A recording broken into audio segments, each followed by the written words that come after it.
Imaginez-vous, au seuil de votre vie conscient, que le temps vous est compté. Chaque instant devient alors infiniment précieux, chaque parole prononcée porte une densité inédite. Il n'y a plus de place pour les discours creux, plus de temps pour des projets flous ou des mots sans portée. Ce qui reste, c'est la vérité, cette vérité qui doit être dite, qui doit s'imprimer dans le cœur de ceux qui poursuivront le chemin après vous. C'est la réalité d'un homme qui s'assied pour écrire sa dernière lettre. Ce n'est pas une lettre de désespoir ni d'abandon, mais un testament spirituel, un ultime acte de foi. Il ne craint pas la mort, mais son cœur est lourd d'inquiétude pour ceux qu'il laisse derrière. Il voit l'orage se lever. Il sait que la tromperie, les faux enseignants et l'effritement de la foi vont déferler sur l'Église comme une marée implacable. Il ne peut rester silencieux. Il ne peut partir sans une ultime mise en garde, sans transmettre une direction, sans confier la torche qui éclairera le chemin de ceux qui resteront debout. Cet homme, c'est l'apôtre Pierre. Autrefois simple pécheur impulsif et audacieux, il a connu à la fois la victoire et la chute. C'est lui qui osa s'avancer sur les flots par la foi, mais qui sombra dans le doute. Lui encore qui proclama hautement que Jésus était le Christ, mais qui le renia par 3 fois par peur. Pourtant, son histoire ne s'est pas arrêtée à l'échec. Par la grâce, il a été restauré. Par la miséricorde, il a été transformé. Et maintenant, dans les derniers moments de sa vie, il ne cherche pas à se protéger ni à fuir, mais il prend la plume avec une urgence brûlante qui imprègne chaque mot. Cette lettre n'a pas été écrite uniquement pour les croyants de son époque. Elle nous est aussi adressée aujourd'hui. C'est un cri d'alarme dans les ténèbres, un avertissement vibrant sur les dangers qui guette une exhortation puissante à rester ancré dans la vérité au cœur d'un monde submergé par le mensonge. C'est un phare pour les égarés, un bouclier pour ceux qui livrent le combat spirituel. Elle porte en elle le souffle même d'un homme qui a tout donné pour proclamer l'Évangile. Qu'est-ce qui a poussé Pierre à écrire ces mots dans les derniers jours de sa vie? Qu'a-t-il vu? Qu'avait-il pressenti? Et surtout, que signifient ces paroles pour nous aujourd'hui? Sommes-nous confrontés au même péril qu'il a dénoncé? Laissons-nous, sans nous en rendre compte, les contre-vérités s'infiltrer dans nos esprits, érodant peu à peu notre foi. Ce n'est pas qu'une lettre. C'est un avertissement, un appel à se lever, un héritage précieux, destiné à ceux qui refusent que leur foi vacille. Si vous êtes sincère dans votre marche spirituelle, vous ne pouvez pas faire l'impasse sur ces paroles. Et si à un moment donné de cette vidéo, vous sentez votre cœur s'éveiller, si vous vous reconnaissez dans ces avertissements et ces appels, commentez. J'ai trouvé, afin que nous puissions ensemble redécouvrir les fondements que Dieu nous appelle à garder avec fidélité et courage. Avant de commencer, nous vous invitons à cliquer sur « J'aime » et à vous abonner à la chaîne. Ce voyage, c'est celui de la parole de Dieu racontée avec le cœur et la foi. Chaque geste de soutien, aussi simple soit-il, nous encourage profondément et permet à la parole du Seigneur de toucher d'autres cœurs en quête de vérité et d'espérance. Maintenant, embarquons ensemble dans l'histoire spéciale du jour, là où les pages de la Bible prennent vie, avec profondeur et lumière.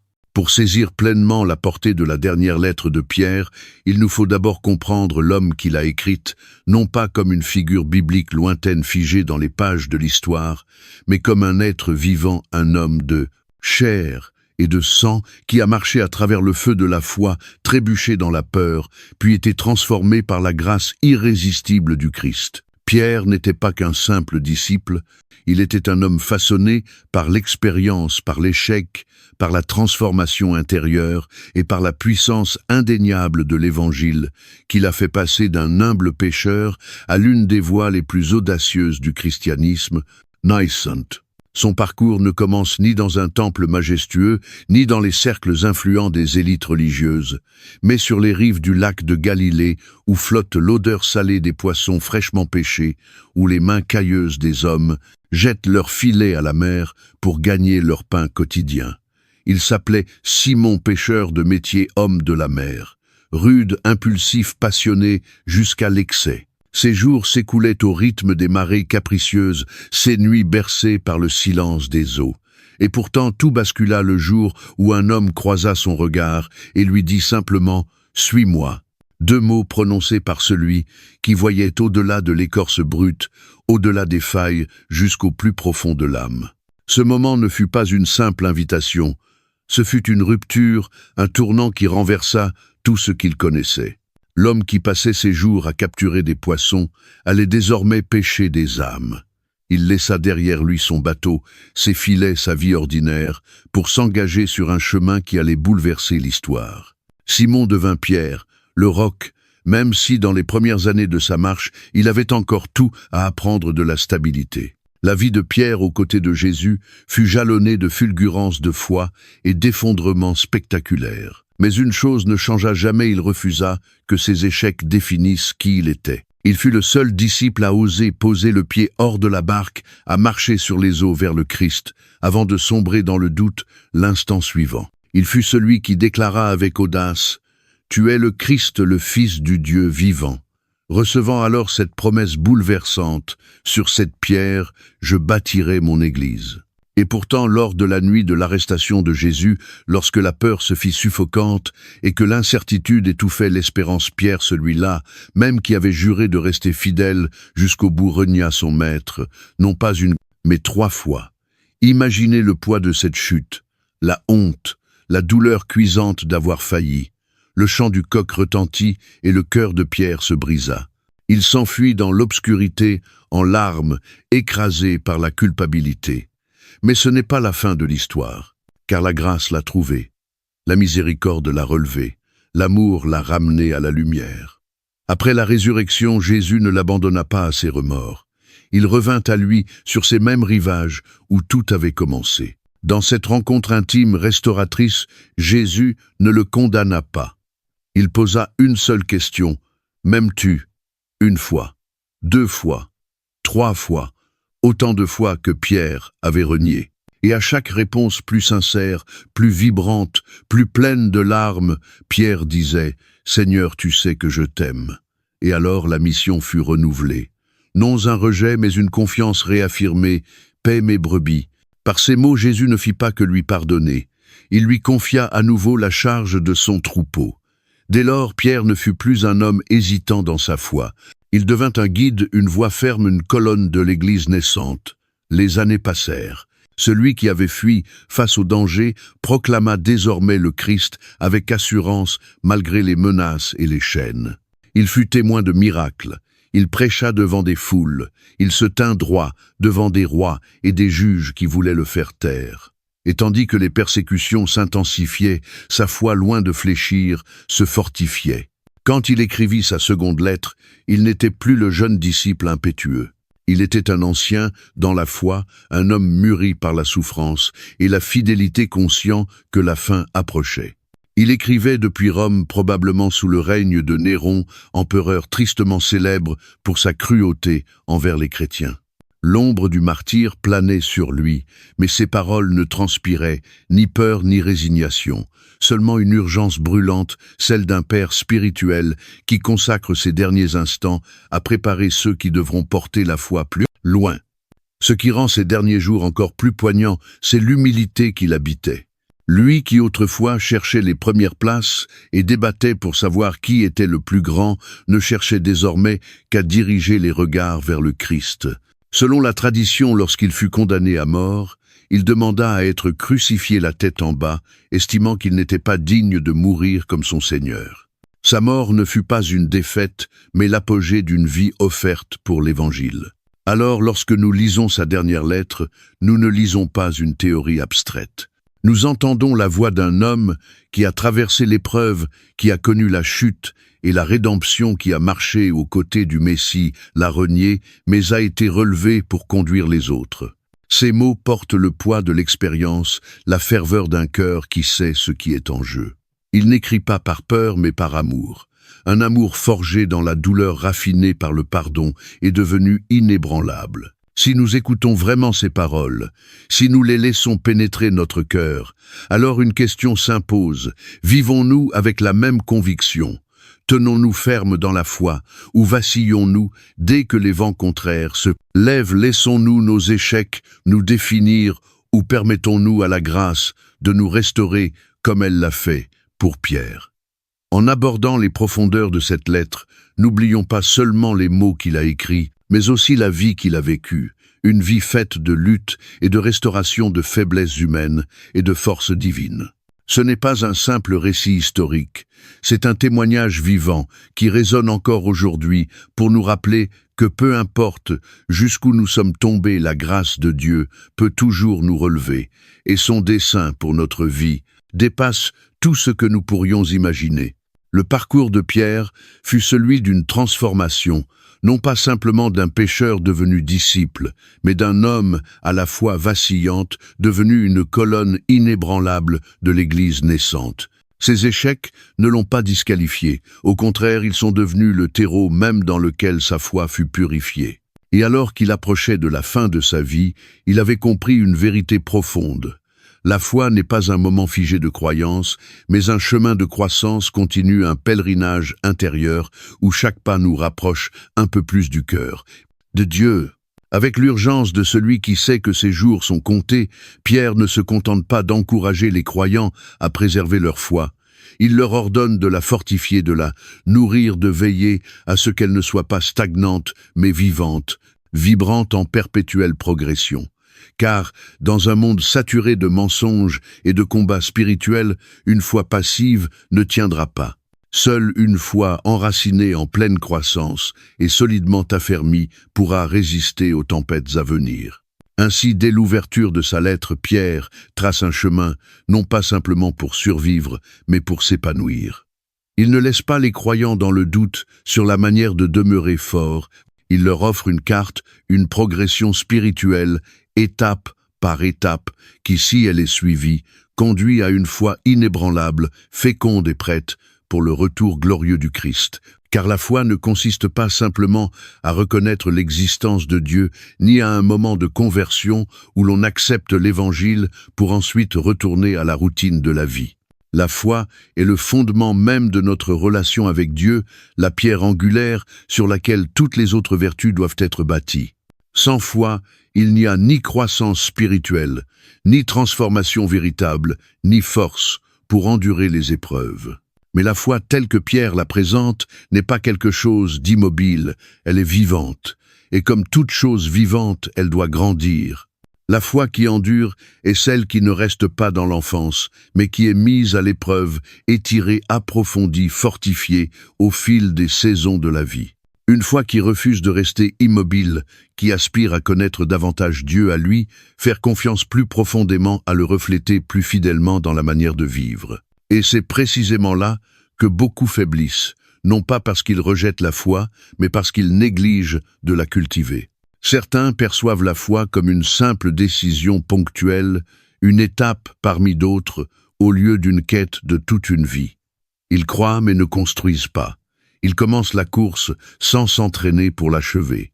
Et lorsque les épreuves surviennent, lorsque le doute s'installe, lorsque les faux enseignements s'infiltrent, leur foi vacille, car elle n'a jamais été renforcée au-delà de ses premiers balbutiements. Pierre connaît bien le danger d'une foi superficielle, et c'est pourquoi il exhorte immédiatement les croyants à avancer, à bâtir sur ce qu'ils ont reçu, à ne pas permettre à leur foi de s'enliser, mais à la faire croître chaque jour. Pour lui, la foi n'est pas un état passif, mais une poursuite active, exigeant un engagement conscient de la persévérance et de la discipline. Il ne suffit donc pas de dire « j'ai la foi ». La vraie question que Pierre pose à travers ses mots, comme à travers sa propre vie, est celle-ci: que fais-tu pour fortifier ta foi? Comment veilles-tu à ce qu'elle se développe, qu'elle se fortifie, qu'elle devienne inébranlable, face aux épreuves qui viendront? Car la foi n'est pas une simple croyance, c'est un voyage.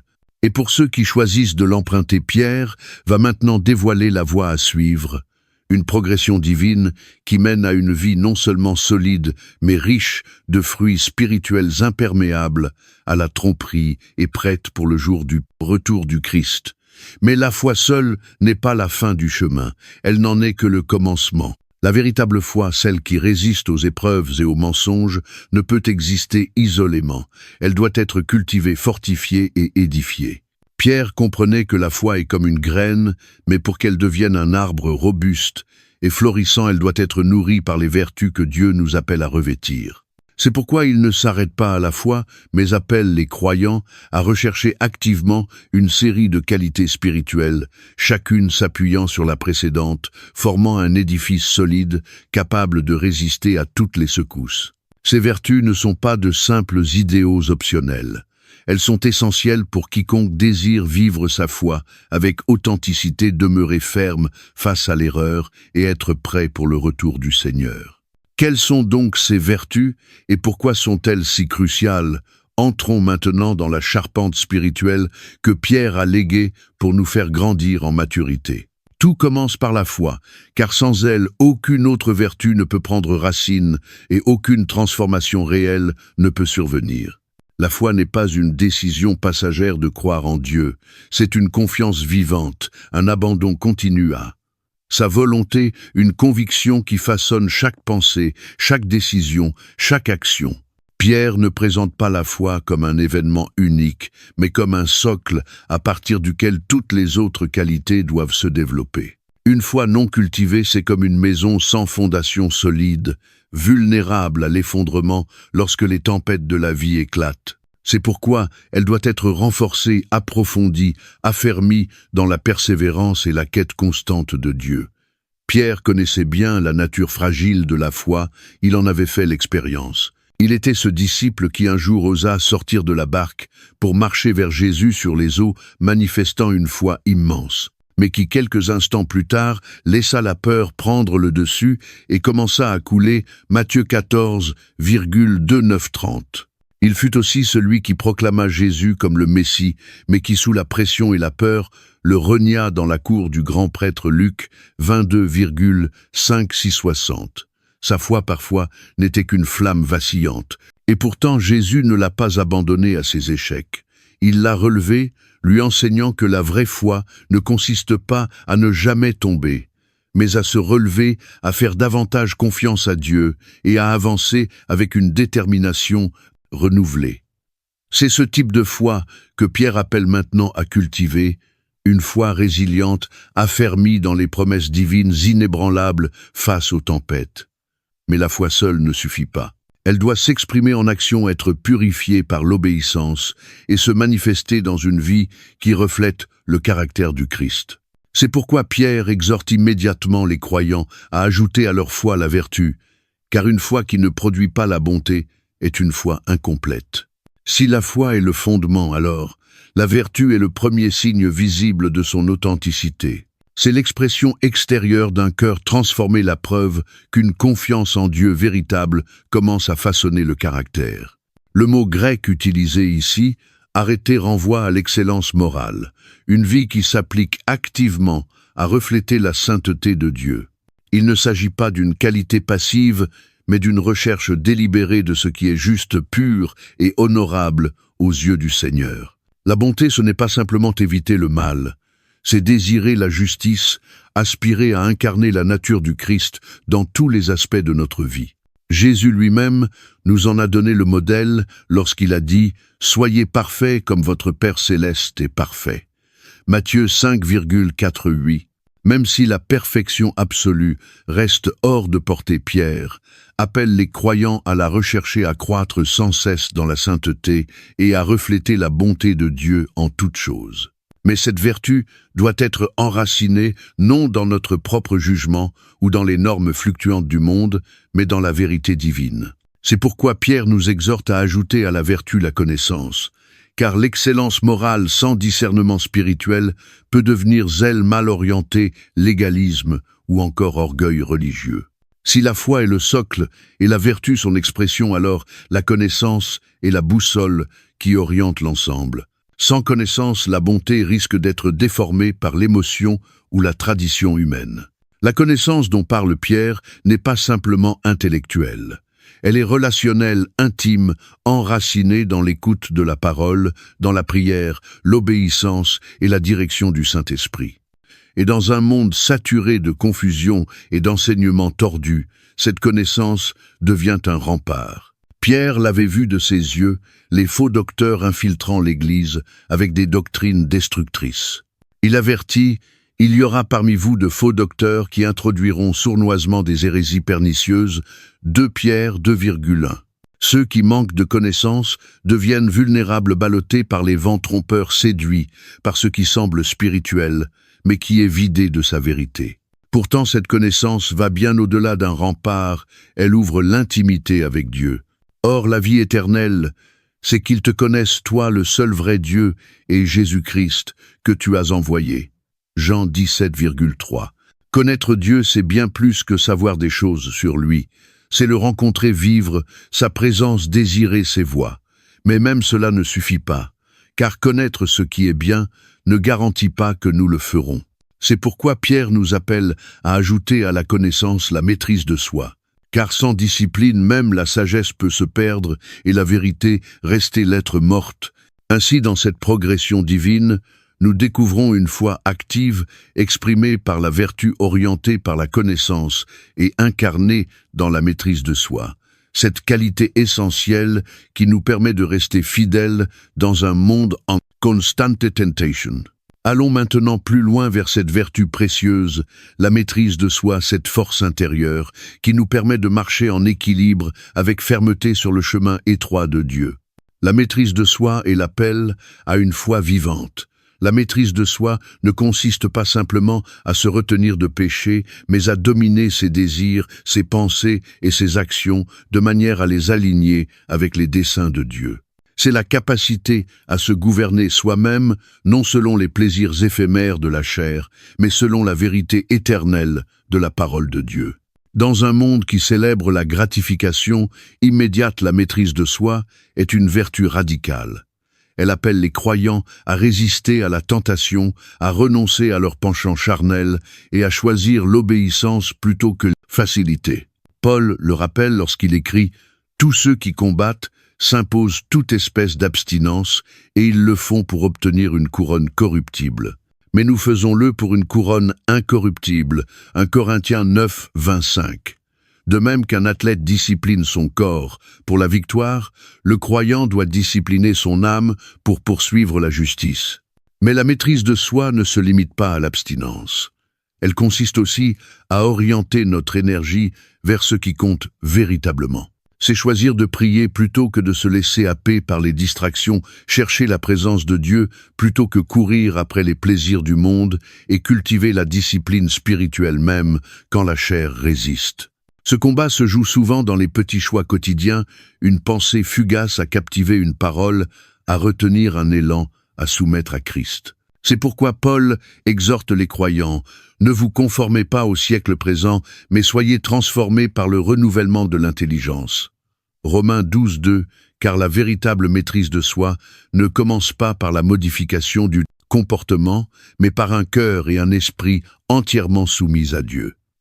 Cependant, la maîtrise de soi seule ne suffit pas, car même le croyant le plus discipliné affrontera des temps d'épreuve, de souffrance et d'adversité. C'est pourquoi Pierre appelle à ajouter à la maîtrise de soi la persévérance, cette force d'âme qui permet de rester ferme face aux tempêtes. Une foi sans persévérance est une foi qui s'effondre sous la pression, une structure fragile, incapable de porter le poids de la souffrance.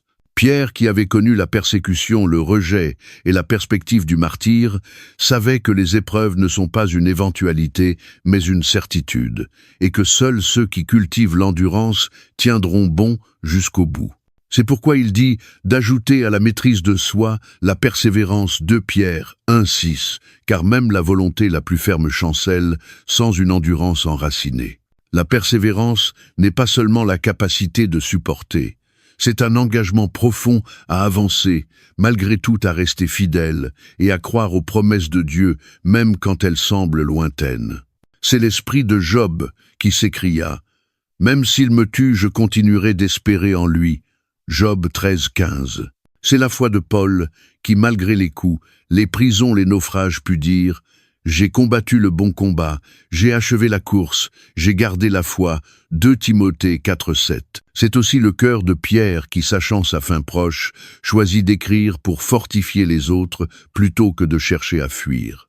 La persévérance ne se forge pas dans la facilité, mais dans le feu de l'épreuve. Jacques écrit « Tenez pour un sujet de joie complète ». Les diverses épreuves auxquelles vous pouvez être exposés, sachant que l'épreuve de votre foi produit la persévérance. Jacques 1, 2, 3. Les difficultés ne sont pas là pour nous détruire, mais pour nous raffiner, afin que ce qui demeure soit solide et éternel. Celui qui a appris la persévérance ne cède pas à la panique lorsque l'adversité frappe.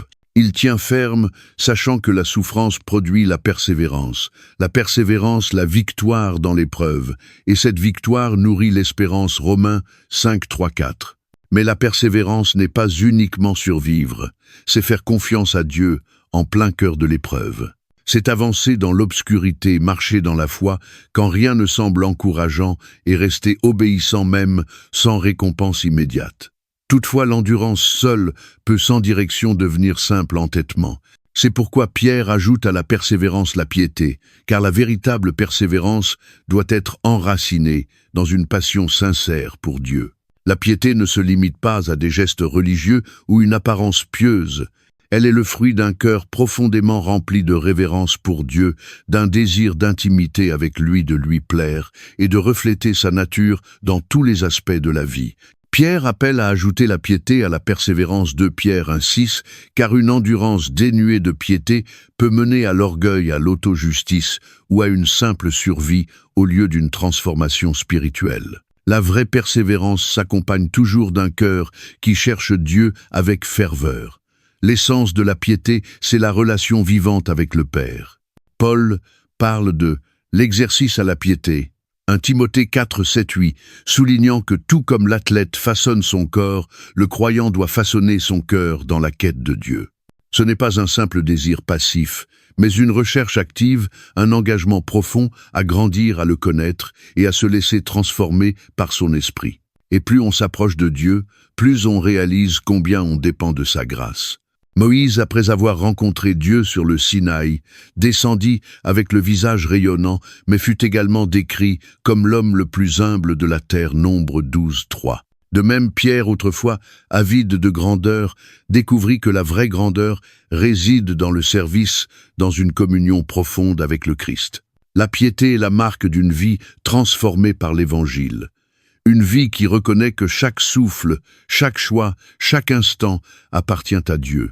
Mais cette piété ne s'exprime pas dans l'isolement, elle s'incarne dans la communauté, dans des relations où l'amour mutuel et l'encouragement édifient le corps de Christ. C'est pourquoi Pierre poursuit, ajoutez à votre piété l'affection fraternelle. Car une foi authentique s'exprime naturellement dans la manière dont les croyants se traitent les uns les autres.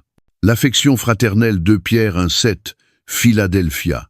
En grec, parle d'un amour familial profond, celui qui unit les membres d'un même corps spirituel, non par le sang, mais par la vie partagée en Christ. Ce n'est pas une simple cordialité, mais un engagement à l'unité, à porter les fardeaux des autres, à les honorer comme des frères. Paul l'écrit ainsi, « Par amour fraternel, soyez pleins d'affection les uns pour les autres. Par honneur usé de prévenance réciproque. » Romains 12, 10. Cela demande humilité, sacrifice et un désir sincère de construire plutôt que de diviser. Mais la réalité est que même au sein de l'Église, les conflits abondent. Les disciples eux-mêmes débattaient pour savoir qui était le plus grand. Luc 22, 24. L'affection fraternelle ne pousse pas naturellement. Elle se cultive par le pardon, par la grâce, par la décision constante d'aimer comme Christ nous a aimés. Et pourtant même cette affection ne suffit pas, car elle demeure confinée aux relations entre croyants. Pierre termine donc sa progression spirituelle par la plus haute des vertus, l'amour, agape, l'amour sacrificiel et inconditionnel de Dieu. Au sommet de cette édification spirituelle se trouve l'amour, le sceau d'une foi véritablement transformée. Cet amour n'est pas sentimental, ni fondé sur le mérite. C'est un choix délibéré de rechercher le bien de l'autre même à ses propres dépens. C'est l'amour que Jésus a manifesté en lavant les pieds de ses disciples, y compris de celui qui allait le trahir. C'est l'amour de la croix. Père, pardonne-leur, car ils ne savent ce qu'ils font. Luc 23, 34. Cet amour est surnaturel. Il défie notre nature humaine. Il nous appelle à aimer nos ennemis, à bénir ceux qui nous maudissent, à prier pour ceux qui nous persécutent. Matthieu 5, 44. Sans cet amour, toutes les autres vertus restent incomplètes. La foi sans amour devient froide. La bonté sans amour devient moralisatrice. La connaissance sans amour enfle d'orgueil. Même la persévérance sans l'amour devient simple entêtement sans grâce. C'est pourquoi Pierre fait de l'amour la vertu suprême, car aimer comme Christ aime, c'est incarner pleinement la maturité spirituelle. Ce n'est pas un supplément à la foi, c'est son accomplissement, le commandement central. Tu aimeras le Seigneur ton Dieu et ton prochain comme toi-même.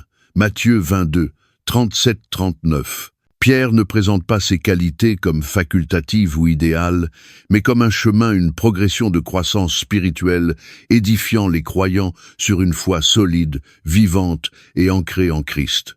Il commence avec la foi, puis la bonté, la connaissance, la maîtrise de soi, la persévérance, la piété, l'affection fraternelle et enfin l'amour. Chacune de ces vertus s'appuie sur la précédente, formant un édifice résilient riche en fruits prêts pour l'éternité. Et il ajoute cette promesse, « Si ces choses sont en vous et y sont avec abondance, elles ne vous laisseront point oisifs ni stériles pour la connaissance de notre Seigneur Jésus-Christ. » 2 Pierre 1:8. Ce sont des signes d'une foi vivante, fructueuse, enracinée. Une foi qui ne vacille pas, une foi prête pour le retour de Christ. Mais il avertit aussi, celui en qui elles ne sont point est aveugle, ayant oublié la purification de ses anciens péchés. 2 Pierre 1:9. Négliger ces vertus, c'est risquer de s'enliser, de s'éloigner, d'oublier pourquoi nous avons été sauvés. Mais pour ceux qui les poursuivent, il y a une promesse éclatante. C'est ainsi en effet que l'entrée dans le royaume éternel de notre Seigneur et Sauveur, Jésus-Christ, vous sera pleinement accordée. 2 Pierre 1:11. Ce n'est pas simplement entrer dans le ciel, c'est y entrer richement comme un coureur qui a achevé sa course, une vie remplie de fruits et de gloire pour Dieu. Alors la question demeure, cultivons-nous activement ces vertus, ou avons-nous laissé notre foi stagner? Recherchons-nous la plénitude de l'appel de Dieu, ou nous contentons-nous d'une foi de surface? Car au final, une foi qui ne grandit pas est une foi qui se fane. Mais une foi qui cherche Dieu, sans cesse ajoutant vertu sur vertu, devient une vie inébranlable, féconde et prête pour l'éternité. Une maison bâtie sur le sable peut sembler solide pour un temps paraître stable et sécurisé, mais lorsque la tempête surgit, lorsque les vents hurlent et que la pluie martèle ses murs fragiles, elle s'effondre révélant l'instabilité de sa fondation. Mais une maison fondée sur le roc, profondément ancrée dans ce qui est immuable, subsistera peu importe la violence des intempéries. C'est précisément cette image que Jésus lui-même a utilisée pour décrire ceux qui bâtissent leur vie sur la parole de Dieu. Matthieu 7, 24-27.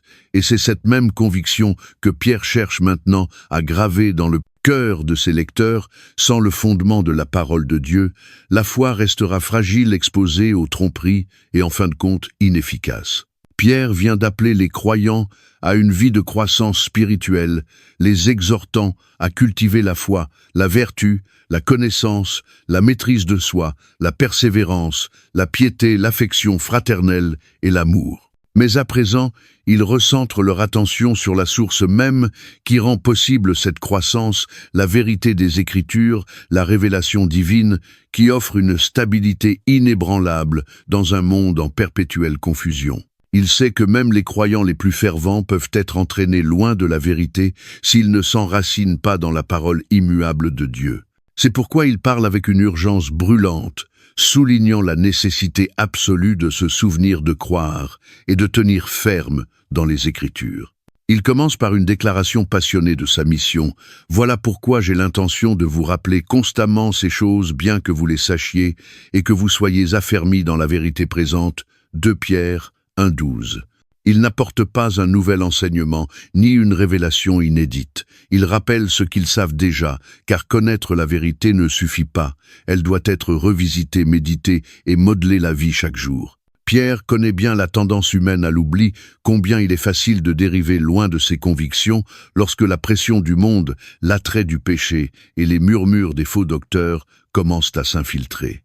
Il ne se voit pas simplement comme un apôtre transmettant un savoir, mais comme un berger qui veille à ce que le troupeau ne s'égare pas, comme un père spirituel qui désire laisser à ses enfants des paroles qui les soutiendront bien après son départ. Il écrit avec la conscience aiguë d'un homme dont les jours sont comptés, Et j'estime juste aussi longtemps que je suis dans cette tente de vous tenir en éveil par mes rappels, car je sais que mon départ est proche, ainsi que notre Seigneur.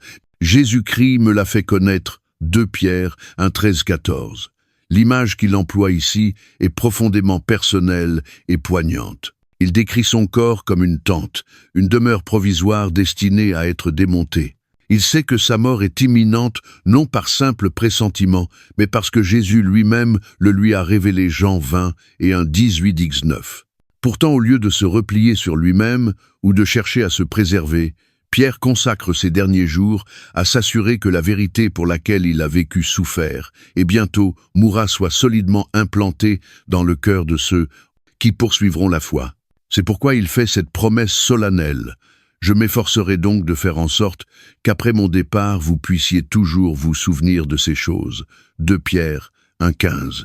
Voilà le cœur d'un véritable leader spirituel qui ne cherche ni gloire, ni reconnaissance, mais désire profondément voir les autres rester fidèles. Il ne se satisfait pas que les croyants entendent la vérité. Il veut qu'ils la vivent, s'en souviennent et y tiennent fermement même lorsqu'il ne sera plus là pour les y exhorter. Car il sait que dès l'instant où l'on oublie la vérité, on devient vulnérable, enclin à la séduction détachée du fondement solide qui seul peut nous garder fermes. Mais comment Pierre peut-il être si certain que ce qu'il enseigne est digne de mémoire? D'où vient cette assurance que ces paroles ne sont pas de simples opinions humaines, mais une révélation divine? La réponse se trouve dans son témoignage personnel, dans ce qu'il a vu de ses propres yeux. Il ne demande pas une foi aveugle. Il fonde ses paroles sur son expérience directe. Ce n'est pas en effet en suivant des fables habilement conçues que nous vous avons fait connaître la puissance et le retour de notre Seigneur Jésus-Christ, mais c'est comme ayant vu sa majesté de nos propres yeux. 2 Pierre 1,6. Il ne s'agit pas ici d'un récit transmis de bouche à oreille, ni d'une histoire inventée pour convaincre. Pierre était là. Il a marché avec Jésus, vu les miracles, entendu la voix du Père, et surtout assisté à la transfiguration, ce moment unique où la nature divine du Christ fut révélée dans toute sa splendeur. Car il a reçu de Dieu le Père honneur et gloire, quand la gloire magnifique lui fit entendre une voix disant « Celui-ci est mon Fils bien-aimé, en qui j'ai mis toute mon affection. » Et nous avons entendu cette voix venant du ciel lorsque nous étions avec lui sur la sainte montagne. 2 Pierre 1,17-18. Ce n'était pas un événement ordinaire. Accompagné de Jacques et Jean-Pierre, a vu le visage de Jésus resplendir comme le soleil, ses vêtements devenir d'un blanc éclatant, tandis que Moïse et Élie lui apparaissaient. Puis la voix même de Dieu retentit, confirmant la messianité de Jésus. Ce fut un moment de révélation divine, un avant-goût de la gloire qui sera pleinement manifestée au retour du Christ. Et pourtant, malgré cette expérience bouleversante, Pierre ne place pas son autorité ultime dans ce témoignage personnel. Il pointe vers quelque chose d'encore plus solide, la parole prophétique. Et nous tenons pour d'autant plus certaine la parole prophétique. 2 Pierre 1,19. En d'autres termes aussi grandioses que soit son expérience, la parole de Dieu est encore plus digne de confiance.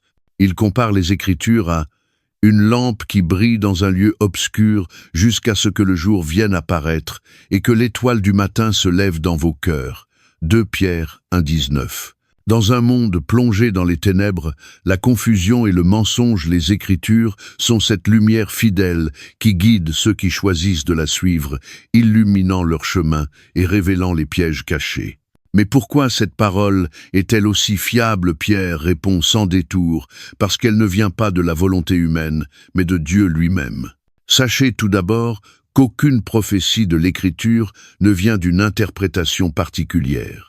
Car ce n'est jamais par une volonté humaine qu'une prophétie a été apportée, mais c'est poussé par le Saint-Esprit que des hommes ont parlé de la part de Dieu. 2 Pierre 1,20 et 1. Voilà la vérité inébranlable. La Bible n'est pas une simple collection d'idées humaines, ni un ouvrage malléable selon nos préférences. Elle est le souffle même de Dieu, transmis par des hommes conduits par l'Esprit. Les paroles de Pierre ne sont pas une simple invitation à lire la Bible. Elles sont un appel à fonder toute notre vie sur elles, à la tenir comme notre autorité suprême et à résister à la tentation de la tordre pour servir nos intérêts personnels. Car dans un monde saturé de tromperies, où la vérité est sans cesse remise en question, seuls ceux qui sont enracinés dans la parole de Dieu resteront debout. Pierre nous place ainsi devant un choix: bâtir notre vie sur ce fondement solide ou dériver au gré des marées changeantes de la sagesse humaine. Et toi, quel est ton fondement? Es-tu enraciné dans cette vérité inébranlable, ou te laisses-tu emporter par les vents de la confusion que ces paroles, issues d'un cœur prêt à tout donner pour la vérité, soient pour toi une invitation à revenir à l'essentiel, à bâtir ta foi, ta vie et ton espérance sur la parole vivante et éternelle de Dieu? Car c'est là et là seulement que tu trouveras une paix qui ne s'effondre pas, une lumière qui ne s'éteint jamais et une fondation qui résistera à toute tempête. Si la parole de Dieu est un phare brillant dans les ténèbres guidant les croyants avec sûreté vers le salut, alors les faux docteurs sont les ombres qui cherchent à obscurcir cette lumière, tordant la vérité jusqu'à la rendre méconnaissable et mortelle. Ils ne se tiennent pas à l'extérieur de l'Église en opposition déclarée à l'Évangile.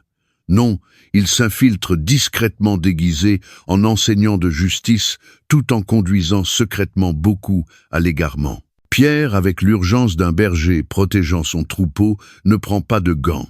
Il connaît l'impact dévastateur de la tromperie, les conséquences éternelles de l'abandon de la vérité et la subtilité des mensonges qui s'insinuent peu à peu. C'est pourquoi il lance un avertissement à la fois sobre et implacable: la menace n'est pas lointaine, elle est imminente. Il y a eu parmi le peuple de faux prophètes, et il y aura de même parmi vous de faux docteurs. 2 Pierre 2:1. Ce n'est pas une hypothèse, ce n'est pas un danger potentiel, c'est une certitude.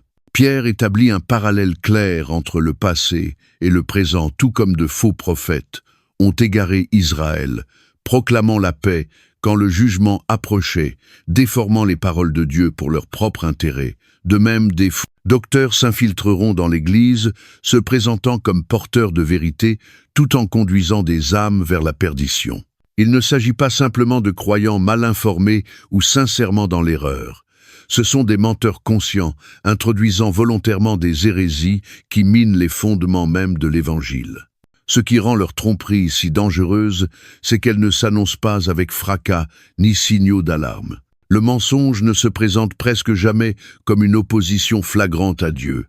Il prend l'apparence de la sagesse du progrès de l'illumination. Il s'infiltre lentement, tordant la vérité, jusqu'à ce que ce qui est faux paraisse raisonnable, même attirant. Ces enseignants ne rejettent pas Christ d'emblée, mais ils le renient subtilement dans leurs enseignements, leurs comportements et leurs intentions. Leurs paroles séduisent, leurs messages flattent la chair, et beaucoup les suivent captivés par leurs promesses illusoires, mais marchant vers la même destruction. Pierre ne s'arrête pas à signaler leur présence, il dévoile leur motivation profonde.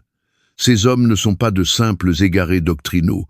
Ils sont mus par la cupidité, la soif de pouvoir, le désir de dominer et de manipuler à leur avantage. Par cupidité, ils exploiteront les gens au moyen de paroles trompeuses. 2 Pierre 2:3. Leur but n'est pas la gloire du Christ, mais leur propre enrichissement.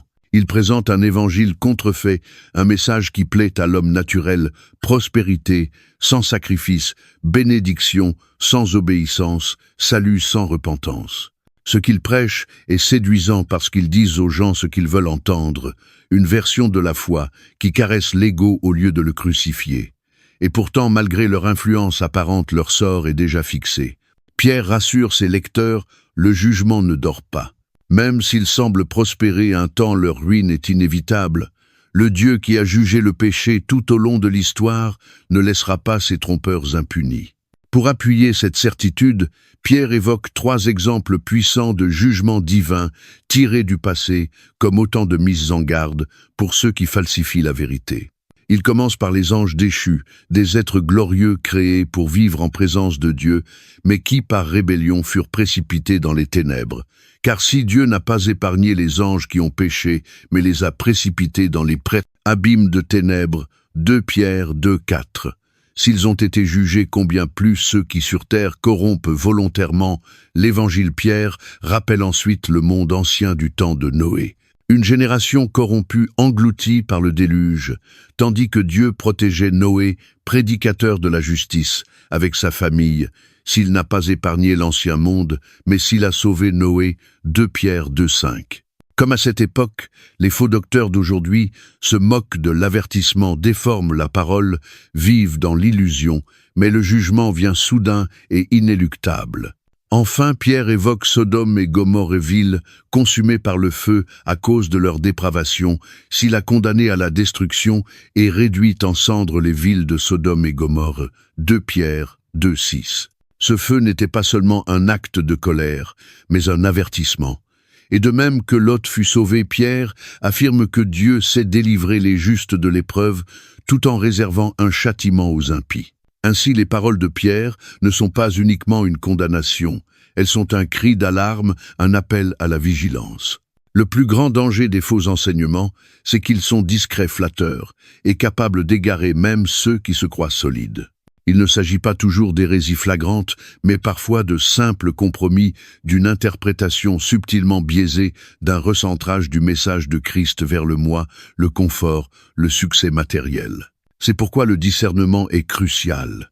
Les croyants doivent soumettre chaque enseignement à la parole, confronter toute doctrine à la vérité immuable des Écritures et refuser d'être séduits par des paroles agréables mais infidèles au message de l'Évangile.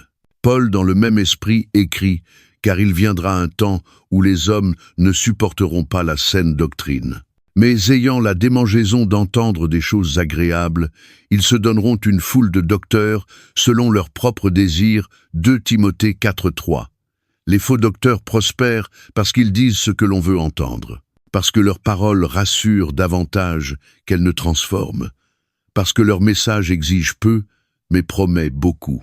Et pourtant Pierre exhorte, tenez ferme, restez enracinés dans la vérité, car le jugement approche. Son avertissement ne s'adresse pas qu'à l'Église primitive.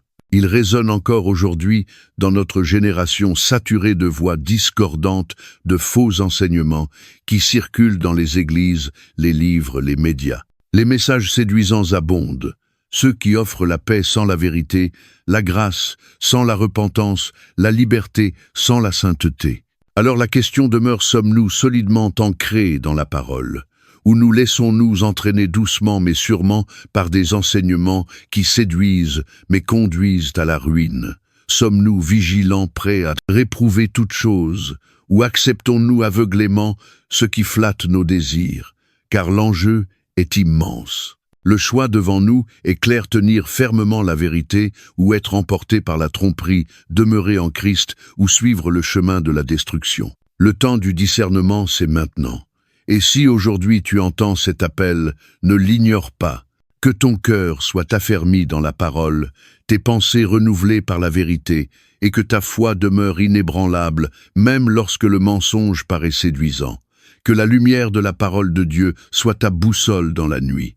À travers les siècles, il y a toujours eu ceux qui se moquent de l'idée d'un jugement divin, croyant que Dieu ne voit pas, qu'il ne se soucie pas ou qu'il n'agira jamais. Mais Pierre, fort du témoignage des Écritures et de l'histoire, brise cette illusion d'un seul coup par une vérité saisissante.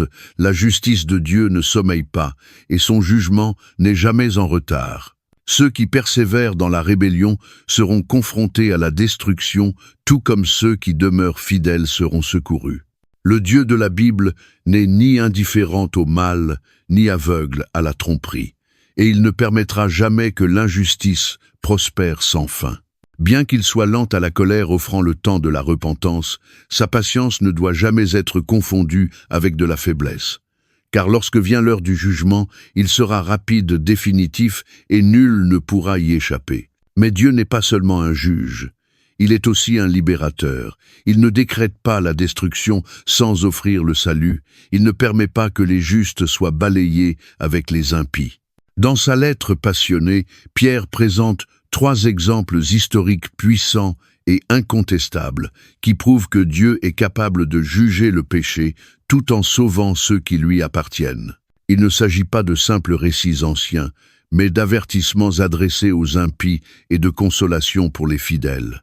Une démonstration éclatante que le même Dieu qui a jugé dans le passé jugera encore, et que le même Dieu qui a sauvé continuera à délivrer les siens. Pierre commence avec un rappel glaçant même les créatures les plus puissantes. Les anges n'ont pas échappé au jugement divin. Car si Dieu n'a pas épargné les anges qui ont péché, mais s'il les a précipités dans l'abîme, les livrant à des chaînes de ténèbres, pour y être gardés en vue du jugement, 2 Pierre 2,4. Quelle vérité redoutable! Ces êtres glorieux créés pour servir Dieu vivant dans sa présence ont été par leur rébellion jetés dans les ténèbres liées et gardés pour le jour du jugement final. Si même ces êtres célestes n'ont pu éviter la justice divine, combien plus les hommes rebelles seront-ils exposés au même sort? Bien que Pierre ne précise pas quel épisode il évoque, beaucoup pensent qu'il fait allusion à Genèse 6, 1,4, où certains anges auraient quitté leur position commettant des actes d'une telle gravité que Dieu répondit par le déluge. Peu importe le contexte exact, le message demeure limpide: si les anges n'ont pas échappé, les hommes ne le feront pas non plus. Mais Pierre ne laisse pas ses lecteurs dans la crainte. Il enchaîne aussitôt avec un exemple éclatant de délivrance. Au temps de Noé, la terre entière était corrompue, remplie de violence et d'immoralité. Chaque pensée du cœur humain était tournée vers le mal. Genèse 6,5, et malgré la patience de Dieu, malgré les avertissements, l'humanité poursuivit sa route vers la destruction insouciante du jugement qui se tenait à sa porte. Puis le déluge vint. S'il n'a pas épargné l'ancien monde, mais a sauvé Noé, le prédicateur de la justice, avec 7 autres, 2 Pierre 2,5. Ce fut une destruction totale, une catastrophe universelle, non pas une simple tragédie naturelle, mais un acte volontaire de jugement divin. Dieu avait vu la méchanceté et il a agi. Et pourtant, au cœur même de la désolation, il offrit une issue, l'arche, symbole de la grâce et de la protection divine. Noé, qui avait marché avec Dieu, obéit en foi, construisit ce refuge et fut sauvé avec sa famille, tandis que le monde autour d'eux périssait. Pierre insiste: notre monde aujourd'hui n'est pas différent de celui de Noé. Le péché abonde, la vérité est rejetée, et beaucoup vivent comme si le jugement n'arriverait jamais. Mais tout comme en ces jours-là, le moment de la justice divine est déjà fixé. Et seuls ceux qui sont en Christ, l'arche véritable, seront épargnés. Pour enfoncer le clou, Pierre ajoute un 3e exemple, Sodome et Gomorrhe. Si le déluge fut le jugement par l'eau, ces villes en furent l'exemple par le feu. S'il a condamné à la destruction les villes de Sodome et Gomorrhe, les réduisant en cendres et les donnant comme exemple à ceux qui vivront dans l'impiété, 2 Pierre 2,6. Leur dépravation était telle que Dieu lui-même descendit pour voir si le cri de leur injustice était fondé. Et lorsqu'il fut confirmé, le jugement tomba radical, irrévocable. Un feu venant du ciel consuma ces cités, ne laissant derrière elles que cendres et désolation, image poignante de la limite de la patience divine. Mais encore ici, Dieu n'oublie pas les siens, et s'il a délivré le juste Lot, profondément attristé par la conduite débauchée de ces hommes, sans loi, 2 Pierre 2,7. Lot, bien que marqué par ses choix imparfaits, garda un cœur sensible à la justice. Et lorsque l'heure du jugement sonna, Dieu envoya ses anges pour le sauver, l'arrachant au brasier imminent. Son salut ne reposait pas sur ses mérites, mais sur la fidélité de Dieu à préserver ceux qui lui appartiennent. Pierre veut ainsi conduire à une vérité incontournable. Dieu est à la fois un juge juste et un sauveur fidèle. Il conclut avec une déclaration puissante, à la fois réconfortante pour les fidèles et effrayante pour les impies. Le Seigneur sait délivrer de l'épreuve les hommes pieux et réserver les injustes pour être punis au jour du jugement. 2 Pierre 2,9. Ces récits ne sont pas de simples souvenirs du passé. Ils sont prophétiques, ils sont avertissements et espérance. Ils proclament que le jugement est certain. Ceux qui rejettent la vérité, qui altèrent la parole, qui vivent dans la rébellion, connaîtront les conséquences. Le salut est disponible. Dieu prépare toujours un chemin pour ceux qui lui font confiance, les protégeant au milieu même du chaos. La justice de Dieu est immuable. Comme il a jugé hier, il jugera demain. Nul n'y échappera. Pas même les anges, pas même les civilisations entières, ni les villes les plus puissantes. Pierre nous met donc face à un choix. Nous alignerons-nous avec les impies, marchant vers le feu du jugement, ou demeurerons-nous avec les justes confiants dans le Dieu qui sauve? Car aussi certainement que le jugement est tombé sur les anges déchus le monde ancien, et Sodomé, il tombera à nouveau. Et ce jour-là, une seule question importera: avons-nous trouvé refuge en Christ, ou avons-nous ignoré les signes jusqu'à périr dans les flammes? Le Dieu de justice est aussi le Dieu de miséricorde. Il est aujourd'hui encore en train d'appeler. Écouteras-tu sa voix, chercheras-tu l'arche, la délivrance, le salut en Jésus-Christ? Car le jour vient, et seul celui qui sauve te gardera. Il y a un jour qui vient, un jour sans égal, un jour qui ébranlera les cieux et la terre, un jour où le temps tel que nous le connaissons prendra fin. Les prophètes en ont parlé, Jésus lui-même l'a annoncé, et les apôtres n'ont cessé de faire retentir l'avertissement: le jour du Seigneur est proche, et lorsqu'il arrivera, il ne sera plus possible de faire marche arrière. Et pourtant, malgré ces avertissements répétés, beaucoup vivent comme si ce jour n'arriverait jamais, comme si l'histoire allait se poursuivre indéfiniment, sans interruption ni transformation. Ils se moquent de l'idée même d'une intervention divine, tournent en dérision les promesses de jugement et de rédemption. Mais Pierre, conscient de l'urgence, écrit comme un homme qui sait que le temps est compté. Il brise l'illusion de la permanence, secoue l'âme de ses lecteurs, et la nôtre, en rappelant que la patience de Dieu n'est pas le signe de son absence, mais la manifestation de sa miséricorde. Et lorsque cette miséricorde atteindra sa limite fixée, le jour se lèvera, les cieux gronderont, et tous devront faire face à la réalité implacable de l'éternité. Pierre anticipe les objections, les voix cyniques qui tournent en ridicule, les avertissements les qualifiant d'alarmes religieuses infondées. Il sait que dans les derniers jours surgiront des moqueurs se moquant de la promesse du retour du Christ et vivant selon leur propre convoitise. Sachez avant tout que dans les derniers jours, il viendra des moqueurs avec leurs railleries, marchant selon leurs propres désirs et disant: où est la promesse de son avènement? Car depuis que les pères sont morts, tout demeure comme depuis le commencement de la création. 2 Pierre 3, 4. Ces sceptiques ne rejettent pas seulement la promesse du retour de Christ, ils l'utilisent comme justification pour mener une vie détournée de Dieu, affirmant que si rien ne change, rien ne changera. Yamais. Ils observent l'histoire, les cycles des empires, des guerres et des paix, et en concluent que le monde est immuable, que la vie continuera comme toujours, et que l'idée d'une intervention divine n'est qu'un vieux mythe dépassé. Mais Pierre réfute cette pensée avec fermeté. Ils oublient volontairement. Ils oublient que le même Dieu qui a créé le monde par sa parole est aussi celui qui a envoyé le déluge au jour de Noé, détruisant une génération entière dans un acte de jugement. 2 Pierre 3, 5, 6.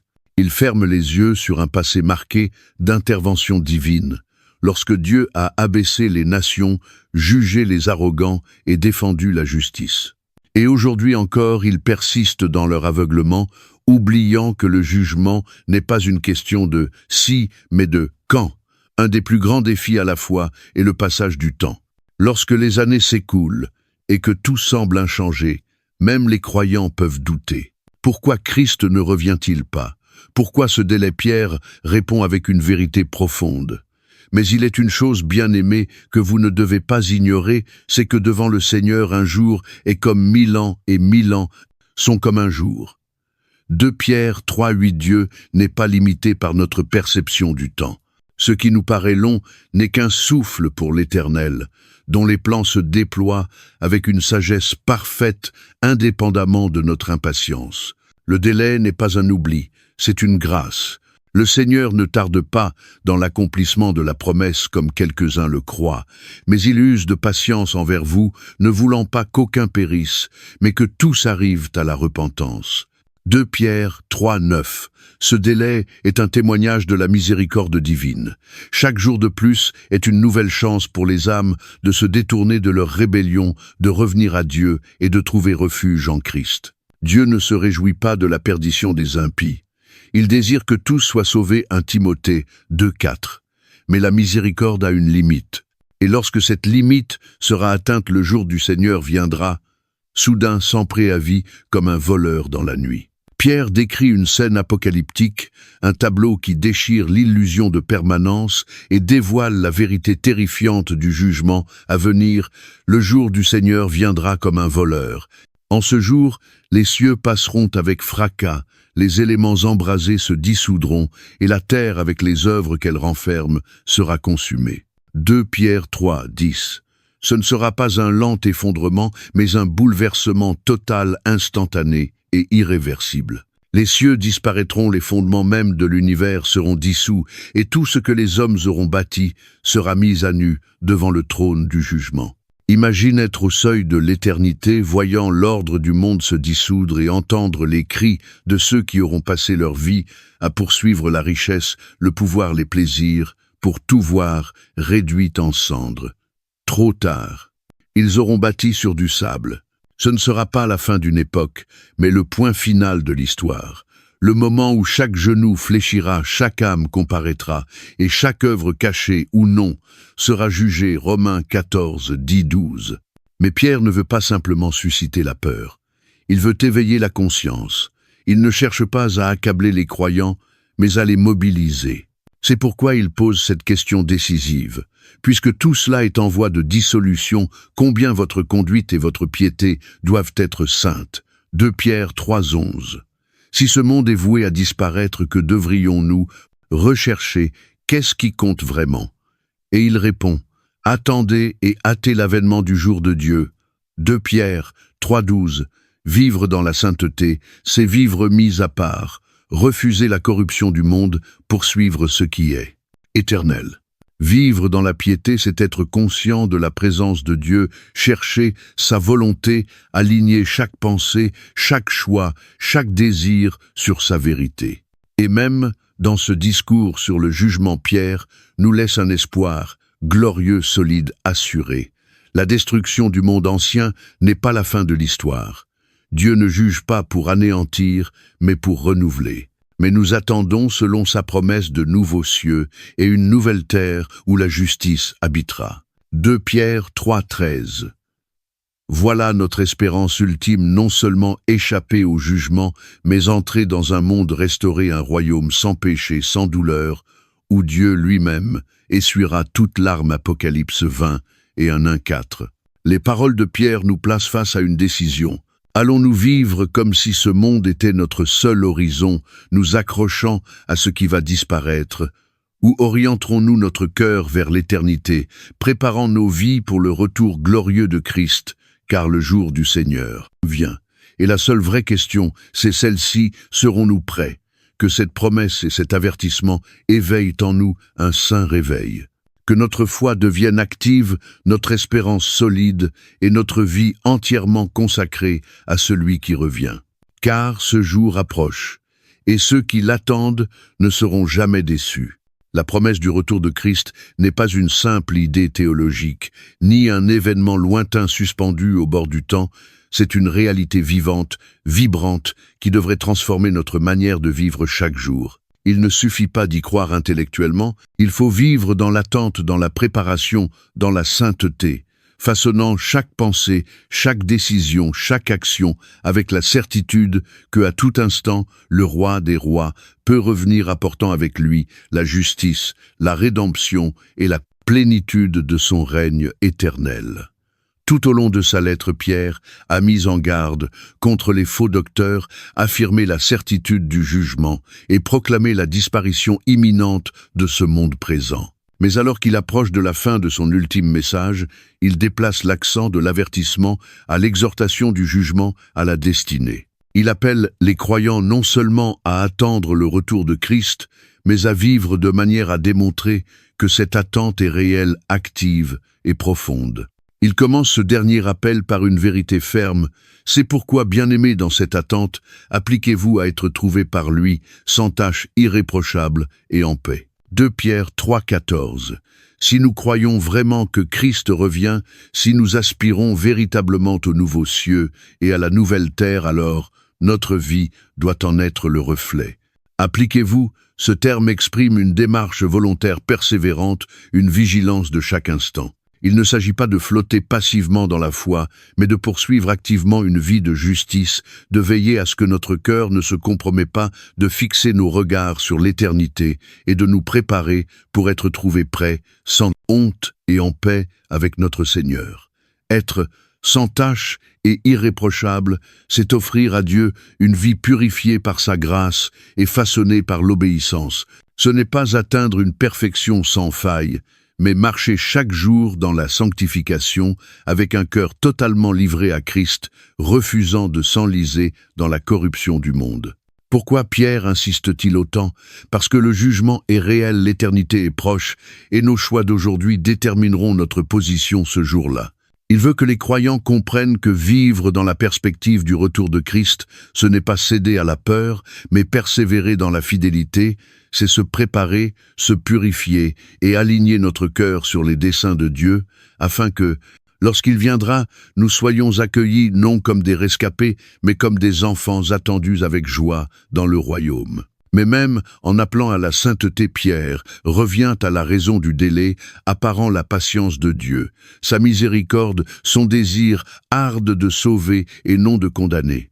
Croyez que la patience de notre Seigneur est votre salut. 2 Pierre 3,15. Ce délai n'est ni de l'oubli, ni de la négligence, c'est la grâce de Dieu en action. Chaque instant qui précède le jour du Seigneur est une chance offerte aux âmes encore perdues, une porte ouverte pour revenir, pour être restaurées, pour être rachetées. Si Dieu avait jugé trop tôt, combien n'auraient été perdus, et combien parmi nous n'auraient jamais eu le temps de se tourner vers lui? Ces paroles résonnent avec le cœur même de Jésus. Le Fils de l'homme est venu chercher et sauver ceux qui étaient perdus. Luc 19:10.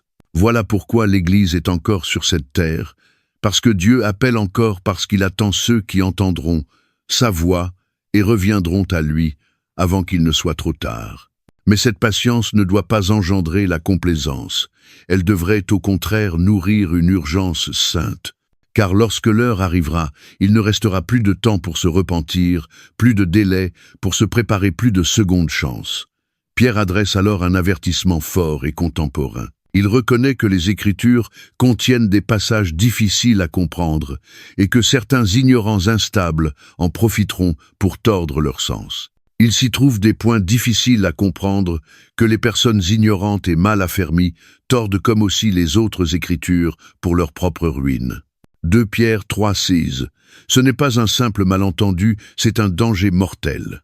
Car, lorsque la parole de Dieu est manipulée, retirée de son contexte utilisé pour justifier le péché, ou pour satisfaire des ambitions humaines, le résultat n'est pas l'erreur intellectuelle, mais la destruction spirituelle. Les faux docteurs exploitent cela, détournant les Écritures pour séduire, contrôler et perdre. C'est pourquoi le discernement est vital. Il ne suffit pas d'écouter un enseignement. Il faut l'éprouver, le confronter à l'ensemble de la parole de Dieu, rechercher l'éclairage du Saint-Esprit. Pierre exhorte les croyants à ne pas se laisser entraîner, à ne pas abandonner la vérité pour ce qui est séduisant ou confortable. Vous donc, bien-aimés qui êtes avertis, tenez-vous sur vos gardes de peur qu'entraînés par l'égarement des impies, vous ne veniez à déchoir de votre fermeté. 2 Pierre 3,17. Et enfin, Pierre conclut avec un appel simple mais puissant qui résume toute sa lettre. « Mais croissez dans la grâce et dans la connaissance de notre Seigneur et Sauveur Jésus-Christ. À lui soit la gloire maintenant et pour l'éternité. Amen. » 2 Pierre 3,18, voici le cœur de notre réponse. Il ne suffit pas de connaître Dieu, il faut croître en lui. Cela signifie mûrir dans la foi, approfondir notre intimité avec le Christ, devenir toujours plus semblable à lui. Cette croissance n'est pas automatique, elle requiert du zèle, de la persévérance, une soif constante de grâce et de vérité. Elle est ce qui nous maintient fermes au milieu d'un monde qui tente sans cesse de nous faire fléchir. Pierre n'appelle pas à la peur ni à l'attentisme passif, il appelle à l'action, à une foi vivante, à une vigilance joyeuse. Il appelle à vivre chaque jour comme si Christ pouvait revenir à l'instant, à refuser la tiédeur, à se tenir dans la lumière jusqu'au moment béni où nous le verrons face à face. Alors que sa lettre s'achève, une question persiste comme une flamme dans nos cœurs. Vivons-nous à la lumière du retour de Christ? Recherchons-nous la sainteté pour être trouvés sans tache et irréprochables lors de son retour? Honorons-nous la patience de Dieu en utilisant ce temps non pour nous-mêmes, mais pour proclamer le salut à ceux qui périssent encore? Veillons-nous sur notre doctrine afin de rester enracinés dans la vérité. Croissons-nous dans la grâce, avançant chaque jour un peu plus vers la ressemblance du Christ. Car une chose est certaine, le retour de Jésus n'est pas une question de si, mais de quand. Et lorsque ce moment viendra, une seule chose comptera: étions-nous prêts? Puissions-nous être ce peuple qui vit, respire et marche dans la lumière du retour du roi? Un peuple ferme, fidèle, en paix, un peuple prêt. Les paroles de Pierre n'étaient pas destinées à demeurer de simples méditations théologiques, ni à alimenter des débats philosophiques abstraits. Elles sont un cri de guerre, un appel aux armes pour chaque croyant désireux de rester fidèle dans un monde qui, sans relâche, cherche à l'éloigner de la vérité. À mesure qu'il conclut sa lettre, son ton n'est pas celui d'une douce consolation, mais d'une exhortation brûlante, une dernière supplication pour que les croyants restent éveillés, vigilants et enracinés dans la foi qu'ils ont reçue. Il sait que la tromperie n'est pas une menace lointaine, elle est déjà là. Les faux docteurs ont infiltré l'Église, déformant les Écritures, corrompant la doctrine et entraînant de nombreuses âmes sur un chemin de perdition. Il sait que le plus grand danger n'est pas toujours la persécution, mais la complaisance, car elle endort les croyants dans une sécurité illusoire, les rendant vulnérables à un glissement lent, subtil, mais fatal, loin de la vérité. Et surtout, il sait que le jour du Seigneur approche, qu'il vienne de leur vivant ou non. Chaque croyant est appelé à vivre avec cette attente dans le cœur, sachant que ce qu'il sème aujourd'hui déterminera sa moisson pour l'éternité. C'est avec cette urgence que Pierre lance cet avertissement direct. Vous donc, bien-aimés qui êtes avertis, tenez-vous sur vos gardes de peur qu'entraînés par l'égarement des impies, vous ne veniez à déchoir de votre fermeté. 2 Pierre 3,17. Il ne s'adresse pas ici aux incroyants. Il s'adresse à ceux qui connaissent déjà la vérité, à ceux qui ont entendu l'Évangile, qui ont embrassé la foi, qui ont bâti leur vie sur le Christ. Et pourtant, même pour eux, un danger subsiste, celui de la chute. Cette chute ne survient pas d'un seul coup. Ce n'est pas un rejet soudain de la foi, ni une rébellion ouverte contre Dieu. Elle commence en silence, presque imperceptiblement, par un relâchement dans les convictions, un affaiblissement de l'engagement, une petite concession à ce qui semble inoffensif. Elle se produit lorsque la foi devient passive, lorsque l'on cesse de croître, lorsque l'on n'exerce plus de vigilance face à l'erreur. Et le moment où l'on pense être à l'abri est souvent celui où l'on est le plus vulnérable. C'est pourquoi Pierre exhorte: veillez, soyez sur vos gardes, restez alertes. L'ennemi ne se repose pas, et nous non plus ne le devons.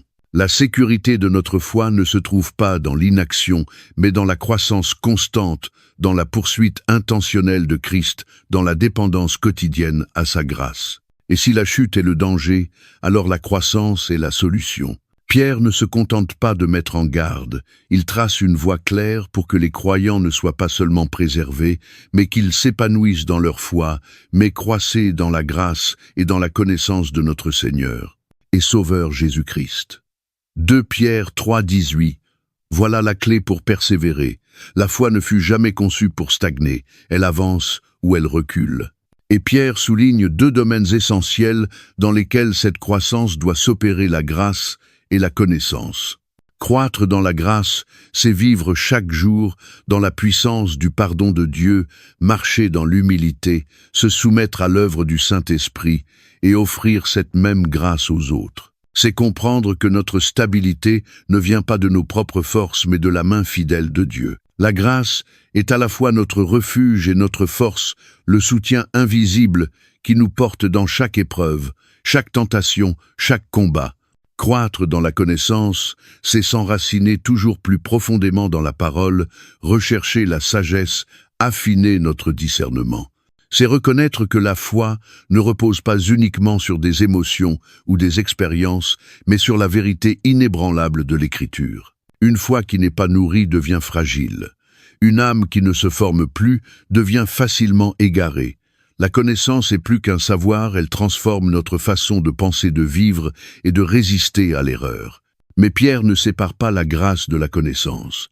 Car la grâce sans la connaissance engendre un sentimentalisme instable, une foi sincère mais superficielle, portée par les émotions. La connaissance sans la grâce engendre l'orgueil, une foi intellectuelle mais froide, doctrinalement correcte mais dépourvue d'amour. Ce n'est que dans la poursuite équilibrée de ces deux dimensions que le croyant peut grandir à la ressemblance du Christ. Les derniers mots de Pierre ne parlent pas de lui-même. Il ne s'attarde ni sur ses souffrances, ni sur sa mort prochaine, ni même sur les épreuves que les croyants auront à affronter. Non, ses dernières paroles sont tournées vers celui pour qui il a tout donné, celui pour qui il s'apprête à mourir, celui qui régnera pour l'éternité. À lui soit la gloire maintenant et pour l'éternité. Amen. 2 Pierre 3, 18. Car tout converge ici. L'objectif n'est pas simplement de survivre, ni même d'arriver au bout, mais de glorifier Christ en toutes choses, dans la joie comme dans l'épreuve, dans la constance comme dans les tempêtes. C'est pour cela que nous gardons la foi. C'est pour cela que nous grandissons dans la grâce et la vérité. C'est pour que nos vies tout entières reflètent sa gloire. Voilà l'héritage que Pierre nous laisse. Non pas un héritage de puissance, ni de renom, mais de fidélité. Une fidélité inébranlable à la vérité, un engagement total pour l'Évangile, une espérance ferme en Christ. Et maintenant, alors que nous vivons à l'époque même où ces avertissements prennent vie sous nos yeux, alors que l'illusion cède la place à l'urgence, alors que le retour du Seigneur approche, la question n'est plus ce que Pierre a dit, mais ce que nous allons faire. La lettre est close, mais le défi reste vivant. Le choix est devant nous. Allons-nous veiller ou nous laisser emporter par l'erreur ? Allons-nous croître dans la foi ou nous contenter d'une vie chrétienne passive? Allons-nous vivre pour nous-mêmes, pour nos désirs éphémères ou pour la gloire éternelle de Christ? Le jour du Seigneur approche. Le temps de la préparation, c'est maintenant. Le combat pour la vérité est engagé. Et seuls ceux qui sont enracinés dans la parole, affermis dans la grâce et vivant dans la lumière de l'éternité, tiendront jusqu'à la fin. Et ainsi, à travers les siècles, la voix de Pierre continue de résonner, portant cette unique question: tiendras-tu ferme? Merci de nous avoir accompagnés jusqu'à la fin de cette vidéo. Chaque récit biblique est un chemin de retour vers Dieu, discret mais puissant, qui nourrit notre foi jour après jour. Si ce voyage a touché votre cœur, cliquez sur « J'aime » pour partager ce message. Et abonnez-vous pour continuer à explorer avec nous d'autres histoires pleines de sens. À très bientôt dans notre prochaine vidéo. Que Dieu vous bénisse, vous et votre famille.